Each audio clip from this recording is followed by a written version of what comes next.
Welcome back અને આગળ વાત કરીએ સુપ્રસિદ્ધ જૈન મંદિર મહુડીમાં શ્રદ્ધાળુઓનું ઘોડાપુર આજે દિવાળીના દર્શન કરવા માટે પહોંચ્યું છે।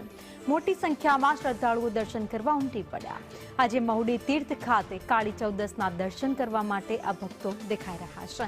કાળી ચૌદસના દિવસે પક્ષાલન વિધિ કરવામાં આવી છે અને પક્ષાલન વિધિમાં પણ જૈન સમુદાયના જે લોકો છે એ જોડાયા છે। તો ગાંધીનગરના સુપ્રસિદ્ધ મંદિર એવા મહુડી તીર્થધામના દર્શન આપ કરી રહ્યા છો સંદેશ ન્યૂઝની સ્ક્રીન પર, જ્યાં અત્યારે જૈન સમાજના લોકો છે એ પહોંચી રહ્યા છે અને વિધિ કરી રહ્યા છે। કાળી ચૌદસ કાલે બપોરથી લઈ અને આજે બપોર સુધી ગણવામાં આવે છે શાસ્ત્રો મુજબ, અને બપોર પછીથી દિવાળી શરૂ થાય છે, એટલે આજે દિવાળી અને ચૌદસ બંને સાથે ગણવામાં આવે છે।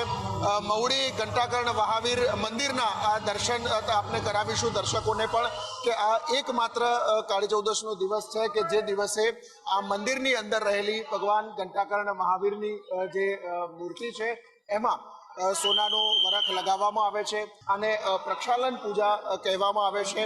12:39 કલાકે એક હવનની અહીંયા શરૂઆત થાય છે અને એ હવન અહીંયા મહત્વનો હોય છે। એ દ્રશ્યો પણ આપણે બતાવીશું કે 12:39 કલાકે જે હવન શરૂ થશે, અહીંયા 108 આહુતિ આપવામાં આવશે। મંદિરના ટ્રસ્ટી છે ભૂપેન્દ્રભાઈ, એમની સાથે વાત કરીશું। આ દાદાની ભક્તિ એટલી બધી કૃપાળુ દેવ છે, એવી લોકો ભક્તિ કરે છે।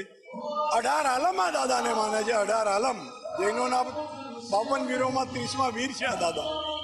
અને આપ નહીં માનો, અહીંયા 1.5 લાખ, 1.5 થી 1.5 લાખની મહેનતી બેસે, કોઈ પણ જાતનો અવાજ નહીં આવે। હવન વખતે 108 આહુતિ અપાશે અને દરેક આહુતિએ એક ડંકો વાગે અને દરેક વ્યક્તિ માથાના વાળથી લઈને પગના અંગૂઠા સુધી નડાછડી લઈને બેસે।